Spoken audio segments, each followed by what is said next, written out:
So good afternoon, all of you. So we will start that session. So previously in the last class, we have discussed the decision making of that managerial economics. So if you take that managerial economics, what are the various types of decisions he can made? So we have discussed the various decisions, and we have also discussed the applications of that managerial economics. So we will once again go through this applications. See, by learning this managerial economics, because we are going to get the concepts of, we are able to know the tools and techniques, and we are able to build models, whatever the problems we are going to come across in this business environment. So we are able to find the solutions for that business problems. We are able to find the a solution for that business problems. That means this managerial economics is providing number of tools and techniques.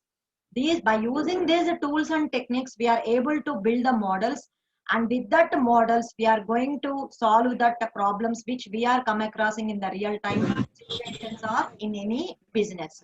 So whatever the problems we are facing in business, those problems are solved by building the models. How you are building the models? By using the tools and techniques provided by that managerial economics concepts. So most of the concepts that are needed for the analysis, they can be used for solving that business problems. So we can take a lot number of decisions in your business environment. So whatever the business or whatever may be the organization, according to their organization, they can solve their problems, whatever the problems they are facing in day-to-day environment. So which type of, suppose if you take any product manufacturing company, in that product manufacturing company, so what type of decisions they can take at that manager level? So if you are going to make any product, so for making that product, what is the product mix we should use? What are the ingredients, or what are the good ingredients we have to choose for making that product? And what is the best product technique? So for making a one single product X, we are having number of techniques. So in that number of techniques, which technique we have to adopt for making that product? Because whenever we will releasing that product, we should listen good opinions of that customers. So that product quality is good, that product is very so feasible, economically so feasible, that product price is very feasible, like that. So we should want to listen or know the good reviews of that particular product. So what is the best production technique we want to employ? This decision also done by the manager. So here,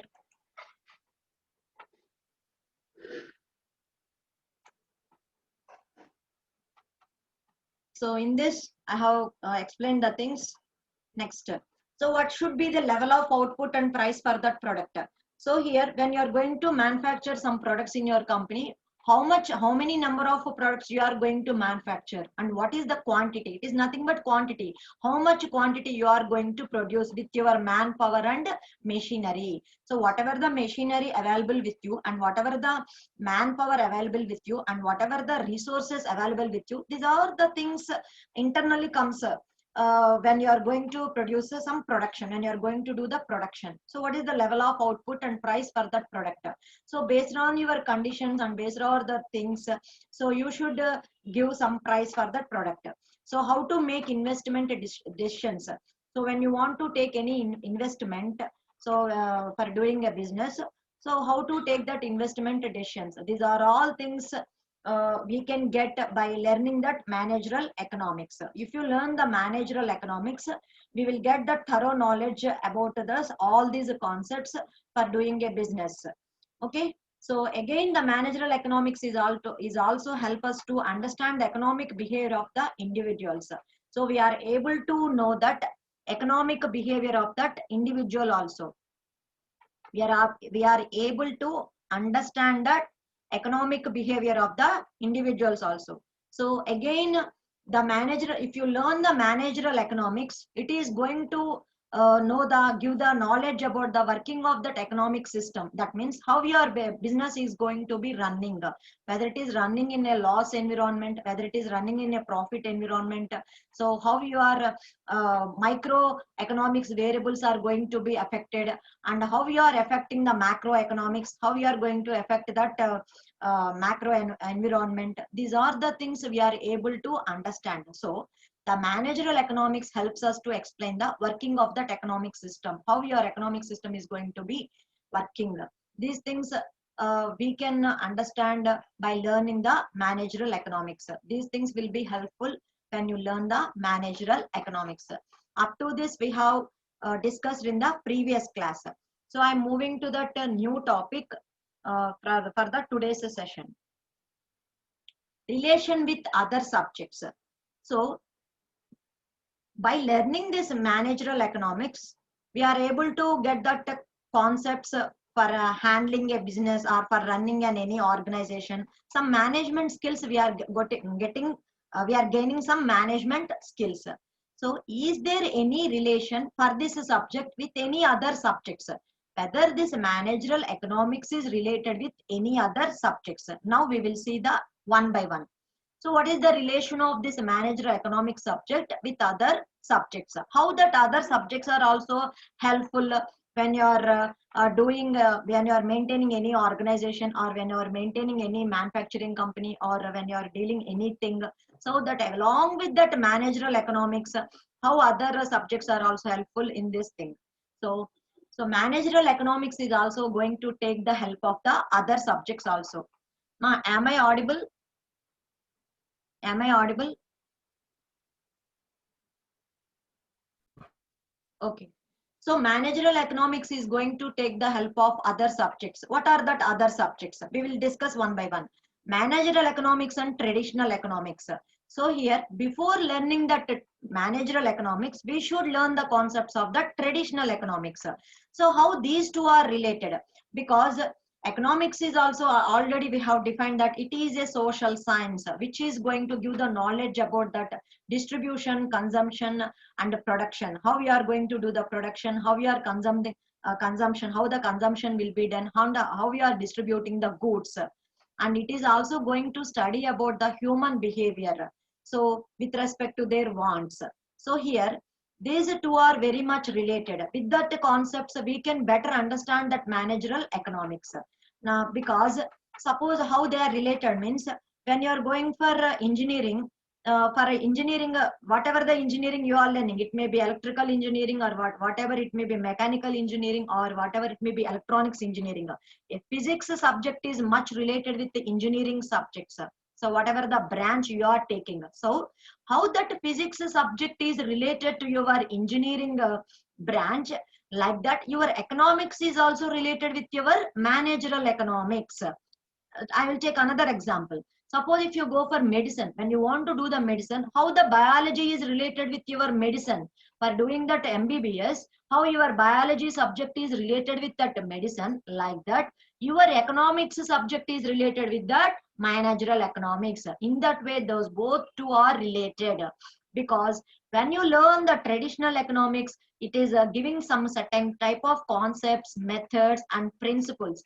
With that concepts, methods, and principles, we are developing the models, we are building the models. Those models are helpful for solving the problems which we come across in our business time, when you are doing the business, or when you are running any organization. That will be very helpful with the by building the models. So it is helpful to solve the problems of the business management. So that is the first subject, managerial economics related with the traditional economics. I will go for that next slide. So managerial economics and OR.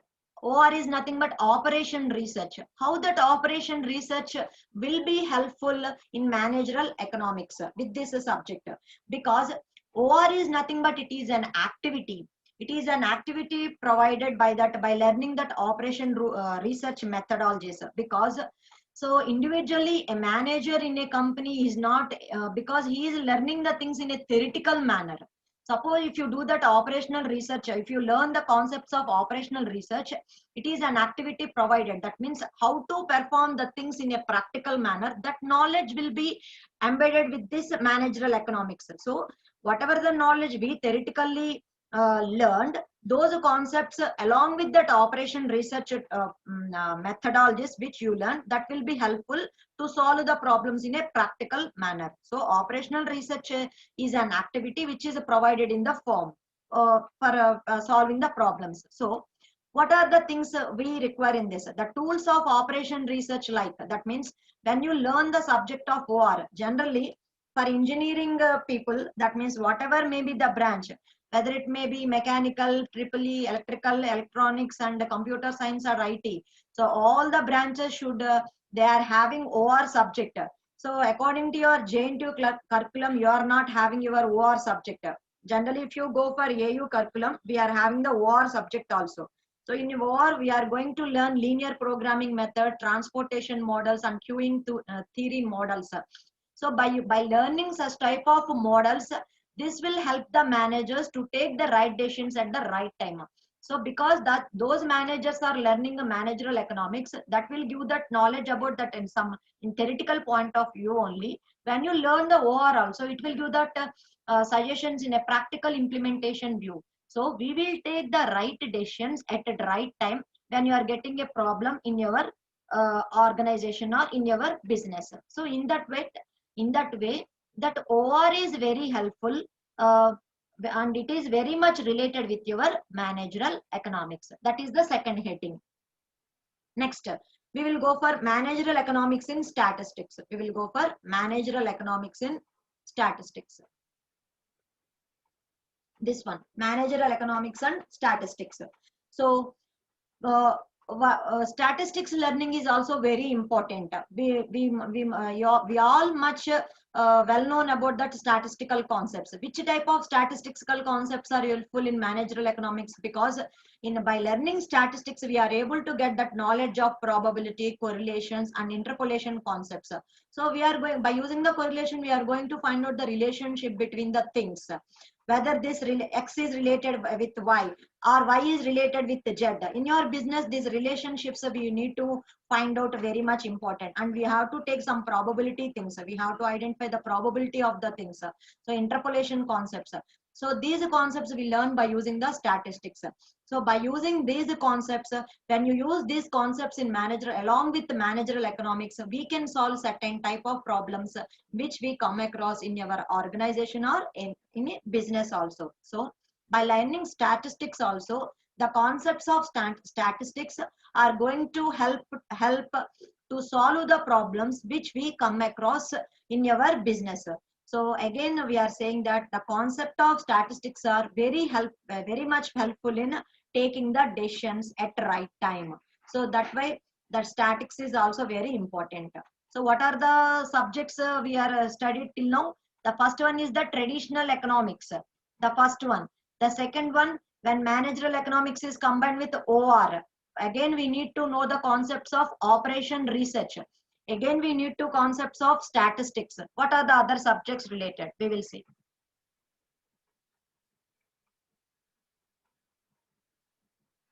Okay, managerial economics and psychology. So what is this psychology? Why it is required to know the subject about psychology? Because so psychology learning is important. Why? Because if you know that the psychology, if you are going to study about the psychology, we are able to estimate that consumer behaviors.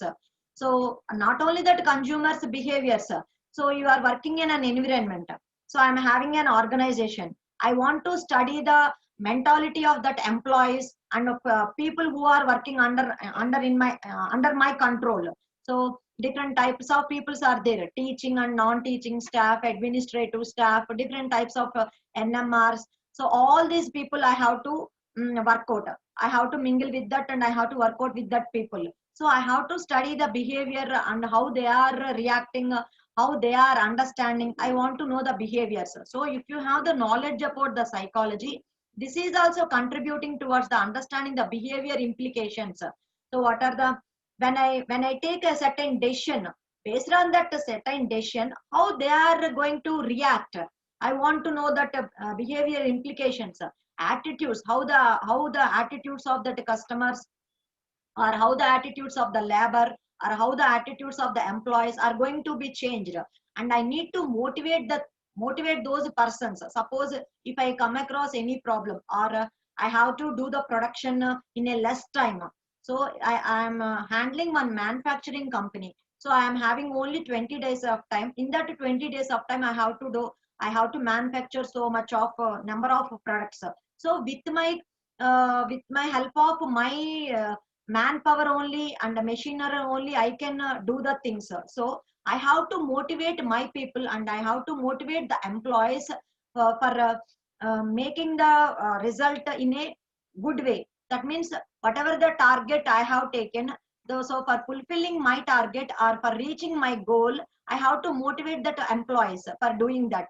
So if you know that the psychology study, we can perform all these things. We are able to study the attitudes based on the conditions. I have to motivate that people. So these are the variables of that microeconomics. That means we need to know about the consumers behaviors, attitudes, suppliers, because in any manufacturing company, that manufacturing company has dealings with the number of people. Because I want to manufacture a product, means that I have to get that resources, raw material. So which supplier is giving my that raw material? Who are the suppliers? Whether they are supplying that raw materials in time. So I have to study the things also. Investors who are investing in my company. So workers who are working in my company, and or any other employees. So I need to study the attitudes, and in sometimes I have to motivate that people. So for doing all these things, I have some knowledge about that psychology also. That means your managerial economics is also once again uh, having the relations with that subject called psychology again. So managerial economics and computer science. Why we need to know that computer science related things also? Because nowadays each and everything is digitized, so the technology is going to be increased.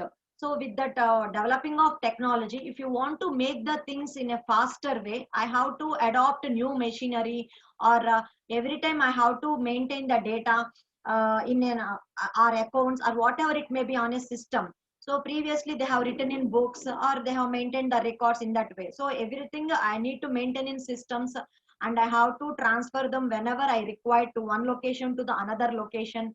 So this information sharing is very important. For sharing that information, whatever the technology I required, that technology I have to use. I need to maintain the computers for maintaining the data and doing accounts. For doing the accounts, I have to use some softwares, a Tally or whatever it may be. So I have to employ the persons who know the Tally. So like that, I have to use the softwares which are required for my work. So I have to study about the demand and supply, inventory control. These all things can be controlled by using that computer technology. I can use that new machinery which is working on the computer. Suppose if you take that mechanical people, they are using that CAD machines and numerical control machines, which are all are worked by using the programming itself. So by using the program itself, the production is going to be done. So suppose if I want to make the changes in that manner, so I have to know the knowledge about that computer science. What are the new fields coming in this? What are the new technology we can adopt for making our growth of a company in a better way? So if I want to get a good profits or growth of the company, so what is the new technology I have to adopt? This is going to reduce the manpower also. So we can reduce the manpower by adopting that new technology. So that's why managerial economics is related with your computer science. Once again, I'm telling managerial economics is related with your traditional economics. I have told managerial economics is related with your OR, operational research. So because operational research is giving the things which you will do in a practical manner by learning linear programming and probability queuing theories, some transportation problems, such type of problems, how to handle. So we'll get the theory.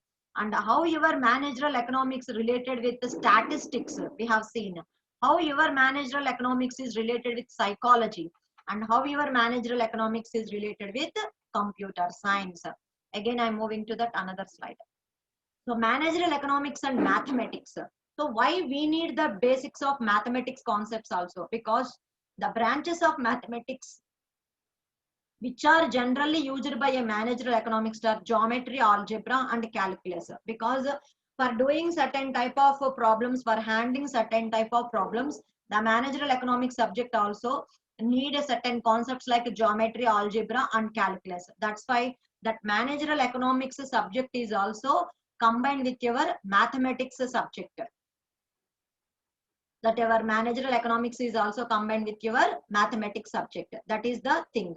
So these are all the subjects which are related with your managerial economics. By using that knowledge about these subjects, if you get the good knowledge or thorough knowledge about these subjects also, you can run your organization or your business in a well manner and in a good way.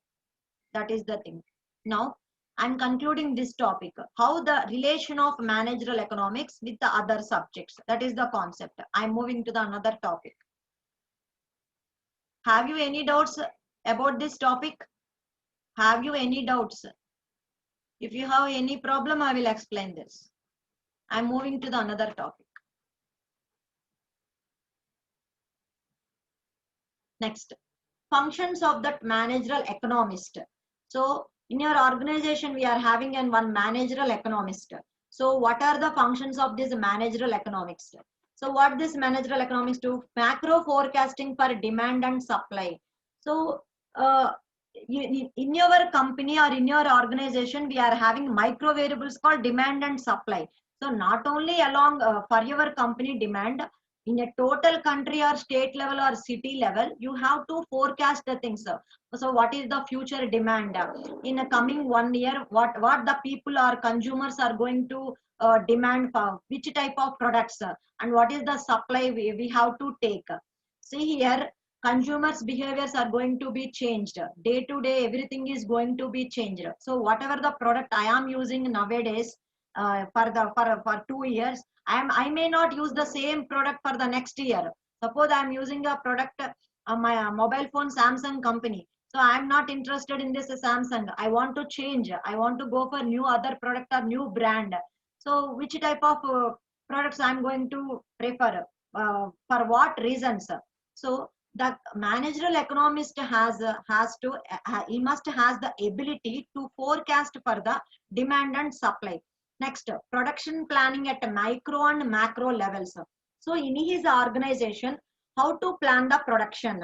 So first of all, their process starts at the planning only. They will do all the planning things, where they have to get the raw material, how much raw material is required for in 1 month of period of time, how much products they have to produce. So this planning will be done at the micro level and the macro level. This will be done by that managerial economist. Capacity planning and product mix determination. So with that available machinery and labor, when we are able to produce the products. So whether the capacity is preferable or not. So what is the product mix? So for making our products, what are the different types of ingredients I required? Whether with these ingredients, whatever the product I am making, whether it will give the good quality or not. So this determination is also finally. So we are taking the algorithm for this product making mixing. So whether this will be finalized by this managerial economist. This is a function of that managerial economist. Next, economic feasibility of new production process. So previously I am making the product with X algorithm. Now I want to make the product with Y algorithm. So when I employ that Y algorithm, this is going to give the economic feasibility. That means when I am employing the new production process for that product, whether it is giving in a less price, that means in the less cost it is going to make the product. When I am employing the new method for making that new product, whether it is economically feasible or not. అంటే మీరు X అనే algorithm use చేసినప్పుడు ఆ product మీకు made చేయడానికి 10 rupees అయింది అనుకోండి. Suppose when you are going to apply new production process, whether it is will be come in 8 rupees or it is going to give 10-15 rupees, whether the cost is going to be increased, price is going to be increased, or whether you are by using that new production process, whether you are going to reduce the price. So what is the economic feasibility of a new production process? Assistance in preparation of overall development plan.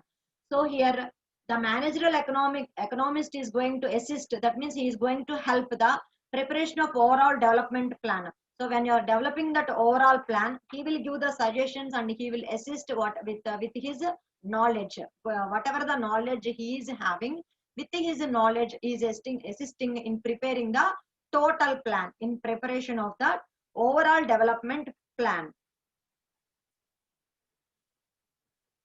Those are the functions of that managerial economist. So what is the role of managerial economist? So we are discussing about that managerial economist role. So what the managerial economist is going to do? So what is his role in a company? See here, the managerial economist is must be in a such a way, he has to try for the maximize the profits on their invested capital. Suppose I am starting a company with 10 lakhs. So I am investing, the amount is called 10 lakhs. With that 10 lakhs, how my whoever the managerial economist in my company, he is going to give a suggestions in such a way, or he is going to take me in such a way to maximize my profits of a company. So whatever the capital I have invested. So whatever the capital you have invested, every person wants to get that or wants to gain more profits, or they wants to maximize their profits. So who is taking the role in that? Managerial economist has playing the very much role for maximizing the profits of their invested capital. Next, managerial economist must make an accurate forecast as possible. That means because managerial economist has in the knowledge about that micro and macroeconomics knowledge, and that means he is the ability what is the microeconomics and what is meant by macroeconomics, how it is going to affect and what is the forecasting. So he has to forecast the things in an accurate manner, because this forecast depends on future which is uncertain. For example, if you are not forecasting certain things, so automatically we will fall in losses. Suppose we have observed nowadays people are interested to buy only organic food products or herbal products. So your company has also make the things change to how to make the things in a herbal products. That means how to use the herbal ingredients and how to make the products by using that ingredients. So if you are not molding your products in that way and you are not changing into that according to that demand for that particular products, so if you are not estimating that future, automatically whatever the products you have prepared, so with that uncertainty you will fall in losses. So we have to forecast the things properly. అంటే future లో ఏం జరుగుతుంది అనేది మనం forecast చేయడము important అన్నమాట. So sometimes అన్సర్టైనిటీస్ అనేవి జరిగినప్పుడు మనం ఫోర్కాస్టింగ్ సరిగ్గా చేయకపోతే మనం లాసెస్ లోకి వెళ్ళిపోయే ఛాన్సెస్ ఉంటుంది. So accurate forecasting is very much important because the future is uncertain. What is going to be happen tomorrow? We are not expecting. So that is the thing. So here, he should advise the management on domestic and global economic issues. So here, so whatever that he must have the knowledge about the domestic and global economic issues. So what is happening in a society? So what are the global and state or city level economic issues? So how to handle that type of issues? And he has to give that good suggestions to that management level. So managerial economist has to give good suggestions and he must have the thorough knowledge about that global economic issues, and he must give good advice to that management people in an organization. Next, see here, one general example I want to tell, because as you all know that we are suffering with that coronavirus problem. So we are facing many situations, very worst situations in this by corona. So here our prime minister has taken at the beginning right decisions. So he has implemented the lockdown.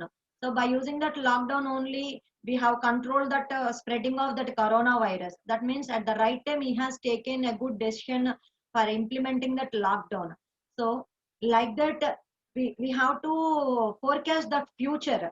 So if you are not taking the right decision at that moment, the situations are going to be very worst. So by putting that lockdown, he has he has given good knowledge to all the people.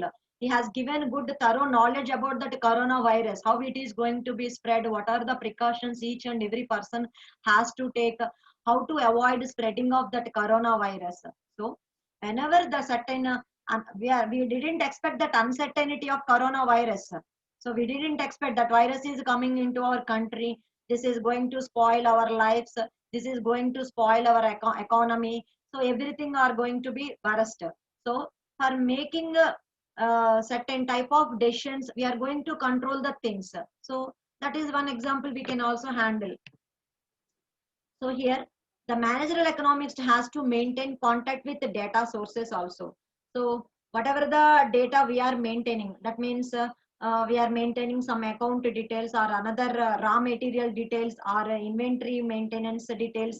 So he must have all the knowledge and he must have the thorough contact with that data sources also. He has to obtain statistical data on national income, price level and tax policies. So again, each and every company or business, they have to maintain the statistical reports. So they have to present the statistical reports for this year. What is the graphical representation they have to give, visualize the things. What are the profits, what is the resources I have invested and what is the profit I have gained. So what is the income, what is the price level and the tax policies, everything of that statistical data maintenance, he has to know and he has to give the suggestions to that management. This is the role of that managerial economics in a business. So the managerial economist is very much important in any organization.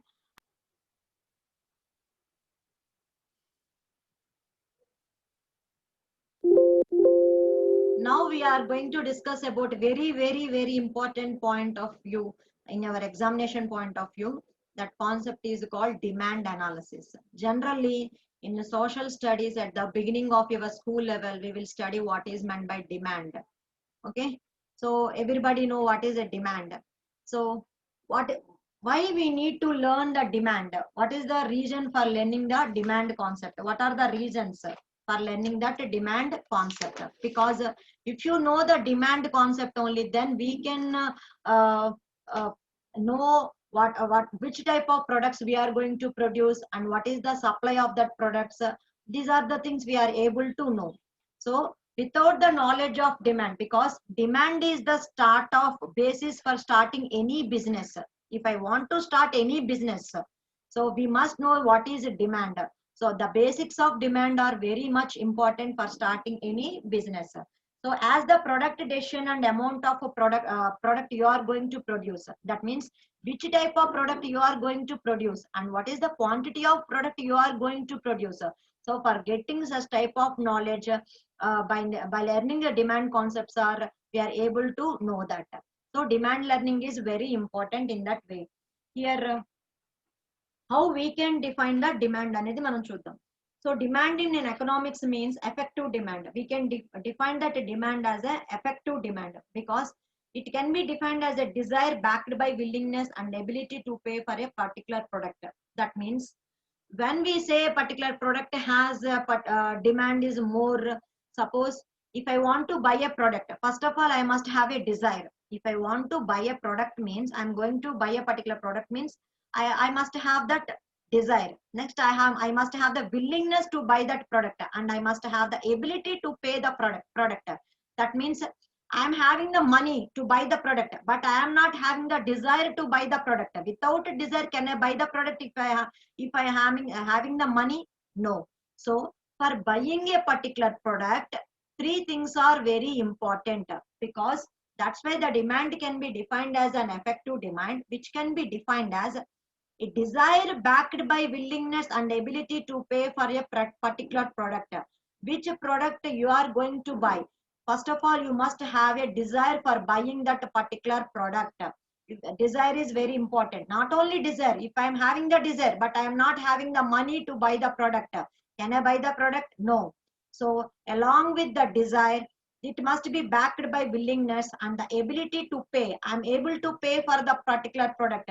Then all these are combiningly defining the demand. So here, what are the three important factors that are going to affect a product? So when you say particular product has a demand, when you will say when a particular product has demand, these are the things, important things. Desire of an individual for a product. So each and every individual has a desire to buy that particular X product. So I want to buy iPhone only. I'm having the desire like that because iPhone, it is a brand. So everyone feels iPhone means I'm handling iPhone means it is one status symbol.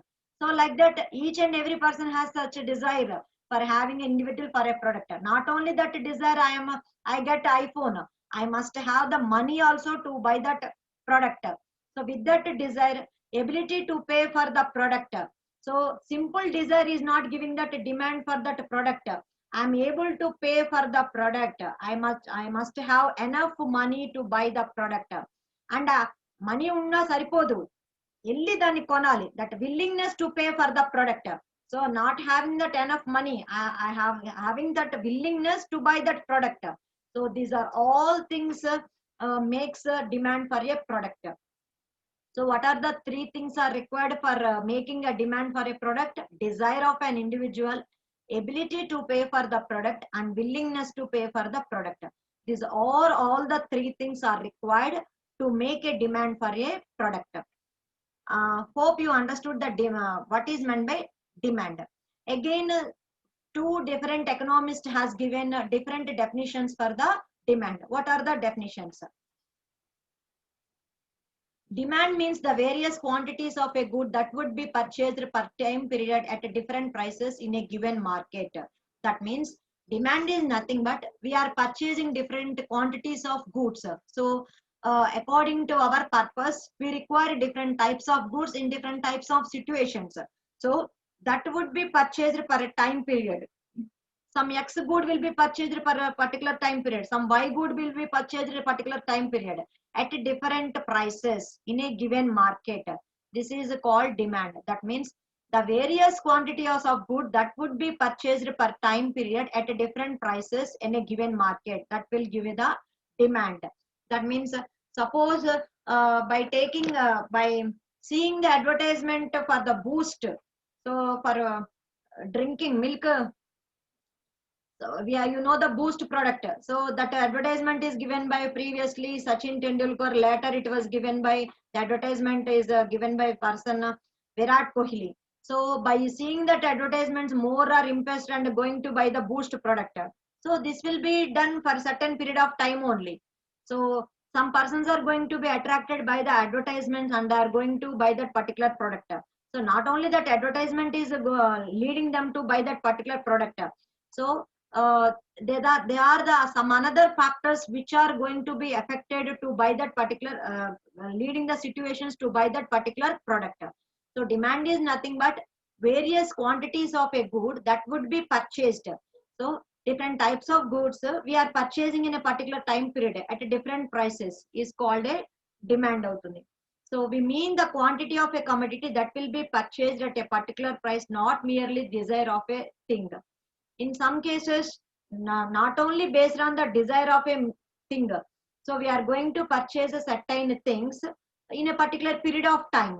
So that is also called the demand. Suppose in a market, if you observe, some types of products has more demand in a particular time period, and some products has the demand in a particular time period in another for another product. That is called demand. So various quantities of goods are going to be purchased in a particular time period in the market. That is called demand. What is meant by demand function? So we have seen the introduction by demand. What is meant by demand? So for making a product, how the demand for a product will be referred? We can I can explain. I have already explained the things. Demand function. So how the demand function can be defined? So how the demand of a product is going to be depend upon what are the factors? So ఒక particular product కి demand ఉంది అని మనం అంటున్నాము. So అలా demand ఉండడానికి what are the factors it is going to be affected. So we're seeing the what is the mathematical relationship, how it is relation given by mathematical expression. So the demand function for a commodity describes the relationship between the quantities of a commodity which consumers demand during a specific period and factors which influence demand. That means we are saying a particular quantity of a particular good has a demand in a particular period of time. So what are the factors those are going to be effect for making for that product making demand? So the demand can be expressed in a mathematical function. So demand, D is demand here, X is a good. So we are discussing about the demand for a good X. We are discussing demand for a good X. It is a function of, F means function. So it is a function of Y comma P comma, sorry, these are the not three P's. One is a PX, another one is a PS, and another one is a PC. So Y, PX, PS, PC, T, EP, N, D, U, A. What are these variables we are going to discuss? So demand, if you represent the demand function in a mathematical representation, the equation is given by in this manner. So D is the demand, X is means demand for the quantity product X. X is nothing but a product. So where D is nothing but the quantity demanded for the product X. That means how much quantity we are demanding for that product X. It is going to depend upon various factors. What are that factors? FB is nothing but function. Consumer's income. So suppose if you take any particular soap, that soap is a good brand soap, it is having a good quality, and it is a smell is very good, and other factors are also very good. Each and every person is not going to able to go buy that particular soap, because based on their income there are some number of alternatives for having that soap. Each and every person require soap for bathing, but every person is not going to buy the same soap X, which is a quality soap. Based on their income, based on their interests, they are going to purchase different types of soaps. So the demand is going to be depend upon the consumer's income. So consumer's income is nothing but the Y. So the demand for a particular product depends upon that consumer income. Next, price of the good, because that X good is price is more. So each and every person is not going to that particular good. So another factor it is going to affect is price of that good. Next, PS, price of the substitute, because for bathing we are having number of soaps. 20 varieties of soaps are there. So each consumer attitude is different, each consumer interest is different, each consumer has not having the same income. So if you are having the number of substitutes, we will go for the substitutes. We are not each and every person is not going that for same product. So price of the substitute. Next, price of the complements. Complements means suppose if you take the thing, the other things are also be compulsory taken. For example, if I want to make a tea preparation, for making the tea preparation compulsory, I required milk, sugar, and tea powder. These are the complementary things. Suppose if I take the car, if I buy a car, with that car I can't run it. With petrol only I can run the car. So the complementary product is there, petrol. So with the petrol, when I buy the car, I need to fill the car by petrol, or diesel, whatever it may be. So that is the complementary. So prices of the complements are also important. Next, T. What is this T? Measure of consumer tastes and preference. Already I have discussed. See, I require a fruit smell. Some other person require flowers smell. Some other persons require vegetable smell. So based on their interest, somebody wants to buy milk based soaps like Dove, or some other wants to buy roses sorry, flowers scented soaps like Lux, or any other. Some other persons are interested in sandal flavor. So according to their taste, they will use sandal based soaps like Mysore sandal, like that. So each consumer's tastes are different. Based on their taste, they will buy the particular product. So they will take some preferences for the buying of the products. Again, we will explain in a detailed manner. Consumers' expectation about the future prices. In some cases, suppose if you take a general simple example, sometimes onions prices are going to be increased. So in that case, what we will do? Suppose in 2 to 3 days, onion prices are going to be raised. What we will do in our house or in our family, we will go and buy 10 kilos of onions because the prices of that onions are going to be raised. Suppose the petrol prices are going to be increased from today's night. What I will do? I will go in the evening and I will fill that my bike with the petrol because I will fill the tank. So in sometimes when you are predicting the future prices, so by tomorrow or within 1 week the prices are going to be increased, means we will go for buying that particular product. That automatically the demand for that particular product is going to be increased. Or number of customers, how many number of customers are using that. D is the distribution of the customers. So what are how the customers are distributed. Next, U is other determinants for the demand for the X. A is the advertisement. So for buying a particular product, advertisement is also taking very much important role. So some persons will be attracted with that advertisements for certain products. My favorite hero is doing advertisement or promoting that particular product. So I have to buy the product, or my favorite heroine is promoting that product, so I have to use that same product. So like that some persons are going to be influenced by the advertisements. So I'm concluding. In today's class we have discussed what is the role of managerial economist and what is meant by demand. So the demand for a particular product is going to be in a particular period of time based on the market conditions. So ఏదైనా ఒక product కి demand అనేది ఒక particular period of time లో ఉంటుంది. It is must be various quantities of that good which we're going to be purchased for a period of time at a different prices. So what are the things? So when you are saying when a particular product has a demand, when that product demand for a product is referring to, it may be a desire of an individual, ability to pay for the product, willingness to pay for the product, and two definitions for the demand. And next, how the demand function can be expressed. So how the demand will be expressed and what are the various functions we have seen in this today's class.